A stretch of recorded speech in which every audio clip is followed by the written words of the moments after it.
Hey guys, today I'm going to read chapter 8. Last time we read chapter 7 and Marty was over at his friend David Howard's house and he was visiting over there and now he's back home. At the end of the chapter today, one of Marty's family members is going to find out about Shiloh. So I want you to try to make a prediction right now who you think it's going to be. Also, one of our words for today is remedy, so I want you to look out for that word as I read. Okay? So chapter 8.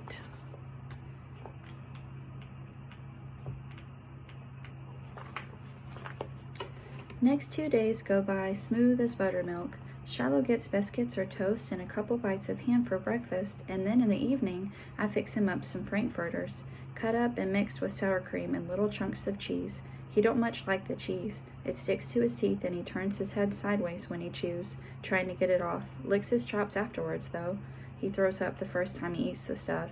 Too rich for his belly, I guess, but after that he manages to keep it down, and all the while he's fattening out a little. Each day it's harder to see his ribs. I know my secret can't go on forever, though. Only had the dog for 6 days, and that evening I find out that Judd Travers wants to hunt on our land. Up the hill and over in the far woods. Thinks maybe he could find himself some quail over there, he says. When Dad tells us that piece of news at dinner, my whole body goes cold. I want to jump up and scream, no, but I just grip my chair and wait it out. Ray, I don't like that idea at all, Ma says. You never asked to hunt on his land, and I don't want him hunting on ours. If we let him, we've got to let everyone else who asks, and one of those shots could find its way down here. I'll tell him no, Dad says. Don't like the idea of it myself. I'll tell him the kids play up there. I stopped gripping the chair, but my heart still goes on thumping hard. I'm thinking how maybe Judd Travers has hold of the idea that I got his dog hid up there, and he's looking for an excuse to snoop around. Having Shiloh's secret is like a bomb waiting to go off. Next day, Dad comes home with more news. Good news to him, bad news to me. Can't figure it out, he says, walking through the door with a sack in his hands. Folks are taking to leaving me food in their mailboxes, Lou. Used to be it was just Mrs. Ellison and her banana bread, but found me a ham sandwich today in Nora Klingle's box and half a baked pie in the Sounders. I look thin to you or something? Ma laughs. Maybe it's just you're the best mail carrier they've ever had on the route. Well, we got half a pie for dessert tonight anyways, Dad says. Oh, brother, I say to myself. Maybe Mr. Wallace is doing more talking than I figured. He couldn't come right out and tell folks I was in his store buying cheap food, but he might just pass it along that the Preston family's in hard times, and suddenly food starts appearing. That's the way it is here. The next day, Ma rides into town with Dad, taking the girls along, and goes shopping for new sneakers for Dora Lynn and socks and underpants for Becky. First time I have the whole place to myself, and I let Shiloh run pure free, bring him down the hill to the house, feed him the heels off a loaf of new bread, all the leftover sausage from breakfast, and a bowl of milk. Then I let him lick the oatmeal pan, show him every one of our 4 rooms, hold him in my lap on the porch swing, and laugh when he tries to stand up on the seat himself while the swing's moving. I let him smell the couch where I sleep and crawl under the front steps to sniff out the mold that lives under there. Follow him all over creation when he takes out after a rabbit. Then he gives up when he sees I'm not going to shoot that rabbit, no way. But I figure my luck's going to run out if I don't get him back to his pen soon. So about noon I take him back, and he goes right to the gunny sacks in the lean-to. He's so tuckered out.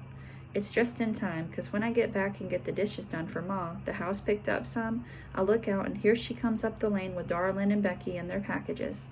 Somebody gave them a lift. You can always count on that around Friendly. Ma's pleased I got the dishes done, I could tell. Nice to come back to a clean house, Marty, she tells me. Had good luck with my shopping, too. Wasn't a thing I bought that wasn't on sale. Darlin's wore her new sneakers home and got a blister already, but she don't care. She's so glad to have something new. When I walk in the kitchen next, Ma's looking at her face in the mirror over the sink. Got her eyebrows raised high, then she pushes them low, then raises them again. When she sees me studying her, she says, Marty, I got frown lines on my face. Tell me the truth now. I look at her good. Sure don't see any, I say. I don't neither. Ma's got a pretty face, plain but smooth. Well, I don't neither. But 2 people this morning asked me how I was feeling, and one of them wants to tell me what to take for headaches. I figure that if folks think I have headaches, I must be doing a lot of frowning. Womp, womp. That's my heart. Folks think they got a remedy for something, they'll tell it to you whether you need it or not, I say. Sounds so grown up I hardly recognize myself. So scared inside, though, my stomach's shaking. Ma's taking out all the things she's bought and putting them on the table, taking the price tags off Becky's underpants and socks. I saw David's mother at the dollar store, she says, and they got relatives coming in tonight. She wanted to know if she could bring David up here tomorrow when the rest of them go to Parkersburg. I told her yes. Okay, I say, but all the while I'm thinking, what am I going to do with David to keep him off that hill? Take him up toward the old Shiloh schoolhouse, maybe, and walk along the river. Funny thing is, you've got yourself a dog. You sometimes feel like you don't need anyone else. Used to be I'd be waiting at the window for David Howard to come up here for a visit. Nobody else loves you as much as a dog, except your mom, maybe. That night, Mom makes fried chicken for supper. First time in a long while. I put away a wing and a thigh on a saucer to eat later, I tell Ma, and add a spoonful of squash, which might be good for Shiloh's insides. He eats anything. The frankfurters and cheese and sour cream is all gone, so I gotta be watching for table scraps again and go out can collecting soon. Dad's working on the pickup after dinner, changing the oil. Becky and Darlene's turning somersaults in the grass, and Ma's cleaning the kitchen. Soon as her back is turned, I sneak the food off the saucer and head up the hill to see Shiloh. I could tell Shiloh likes the fried chicken better than he liked the sour cream frankfurter mess he'd been eating all week. Even eats the squash, and then he licks my hands and fingers to get all the salt off. Any place I'd touched a piece of chicken. Since I'd already taken him all over creation that morning, I don't feel he'll miss much if I don't take him out again, so I go around scooping up all the dog dew like I do every day, toss it over the fence, and then I lie down on my back in the grass and cover my face with my arms, our favorite game. Shiloh goes nuts trying to uncover my face, nudging at my arms with his nose, tail going 90 miles an hour. Never whines like some dogs do, though. Even when we're out in the far meadow racing the wind, he'll start to bark and I'll say, "Shh, Shiloh," and he stops right off. Wish I could let him make a little noise. It's not natural, I know, to keep an animal so quiet. But he's happy quiet and not scared quiet. I know that much. I move my arms off my face after a while and let him rest his paws on my chest. And I'm lying there petting his head, and he's got this happy dog smile on his face. The breeze is blowing cool air in from the west, and I figure I'm about as happy right then as you can get in your whole life. And then I hear someone say, "Marty?" I look up, and there's Mom. So that's the end of chapter 8. Was it who you thought it was? Did you think it was going to be his mom that found out? So I wonder what his mom is going to do now that she's found out. I wonder if she's going to keep it a secret or if she's going to tell the rest of the family.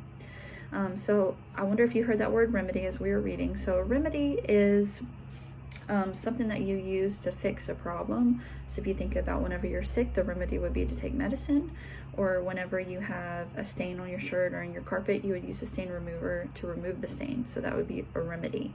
So his mom was saying she felt like she had lines on her face, like when people get older, they call them frown lines on their next to their mouth where they smile. She was asking Marty if she had some old lines on her face, and he said no, but people want to try to give you a remedy for anything. So later on we will read chapter 9.